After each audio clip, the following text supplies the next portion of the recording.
जय सिया राम सज्जनों। अखंड सौभाग्य और पति की लंबी उम्र की कामना के लिए महिलाएं करवा चौथ का व्रत रखती हैं। इस बार यह शुभ तिथि 13 अक्टूबर दिन गुरुवार को है। इस वर्ष एक विशेष संयोग बन रहा है जो केवल 70 वर्षों में एक बार बनता है। इस वर्ष रोहिणी नक्षत्र और मंगल का सुखद संयोग है। ऐसी मान्यता है कि इस दिन करवा चौथ का व्रत रखने से 1000 गुना अधिक फल मिलेगा। यह व्रत प्रत्येक वर्ष कार्तिक मास के कृष्ण पक्ष की चतुर्थी तिथि को मनाया जाता है। करवा चौथ 2 शब्दों से मिलकर बना है। करवा यानी मिट्टी का बर्तन और चौथ यानी चतुर्थी। सभी विवाहित स्त्रियां साल भर इस त्यौहार का इंतजार करती हैं और पूरे दिन उपवास रखकर चंद्रोदय के बाद चंद्रमा को अर्घ्य देकर ही पारण करती हैं। देश के पूर्वी भाग में अखंड सौभाग्य के लिए हरतालिका तीज के व्रत का प्रचलन है, जबकि पश्चिमी भाग में करवा चौथ का। दोनों ही व्रतों में काफ़ी अंतर है। जहां करवा चौथ में उसी दिन चंद्रोदय के बाद अर्घ्य देकर व्रत का पारण कर लिया जाता है, वहीं हरतालिका तीज में अगले दिन सूर्योदय के पश्चात ही पारण किया जाता है।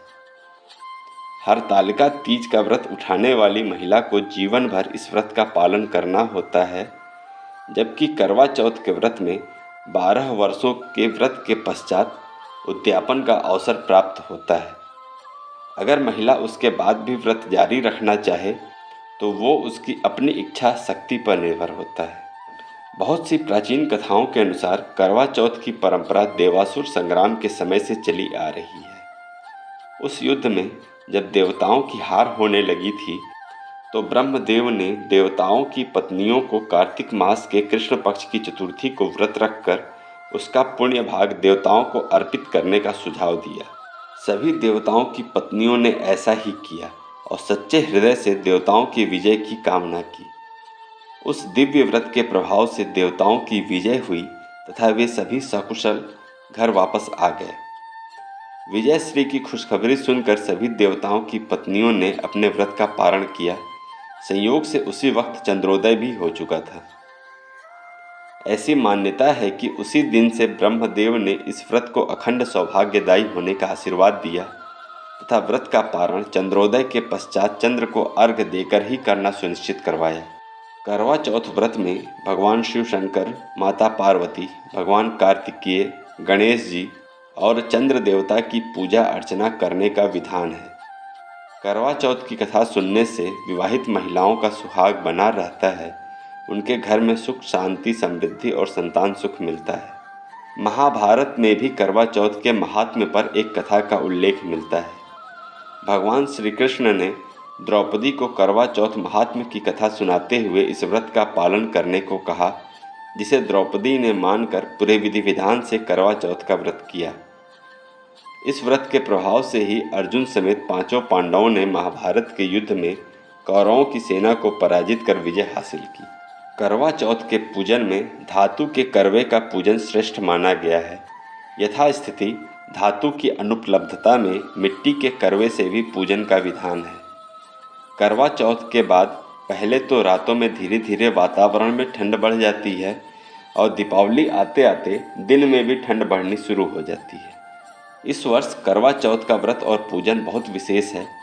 70 वर्षों के बाद इस बार रोहिणी नक्षत्र और मंगल का योग आ रहा है। ज्योतिष शास्त्र के अनुसार यह योग करवा चौथ को और अधिक मंगलकारी बना रहा है।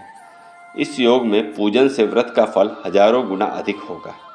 करवा चौथ व्रत का पालन करने वाली स्त्री को चाहिए कि वह सुबह नित्य कर्मों से निवृत्त होकर स्नान आदि के पश्चात आचमन लेकर संकल्प लेकर यह कहे कि मैं अपने सौभाग्य एवं पुत्र पौत्रादि तथा निश्चल संपत्ति की प्राप्ति के लिए करवा चौथ का व्रत रहूंगी। यह व्रत निराहार ही नहीं अपितु निर्जला के रूप में करना अधिक लाभप्रद माना गया है। इस दिन चंद्रमा, शिव, पार्वती, स्वामी कार्तिकेय तथा गणेश जी की मूर्तियों की पूजा षोडशोपचार विधि से विधिवत करके एक तांबे या मिट्टी के पात्र में चावल, उड़द की दाल, सुहाग की सामग्री रखकर किसी बड़ी सुहागिन या अपनी सास को देना चाहिए। करवा चौथ में ओम शिवाय नमः से पार्वती जी का, ओम नमः शिवाय से शिव जी का, ओम षड़मुखाय नमः से स्वामी कार्तिकेय का, ओम गणेशाय नमः से गणेश जी का तथा ओम सोमाय नमः से चंद्रदेव का पूजन करना चाहिए।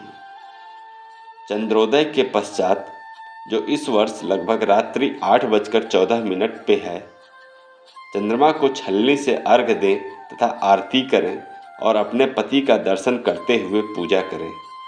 तत्पश्चात पति के हाथ से पानी पीकर व्रत का पारण करें।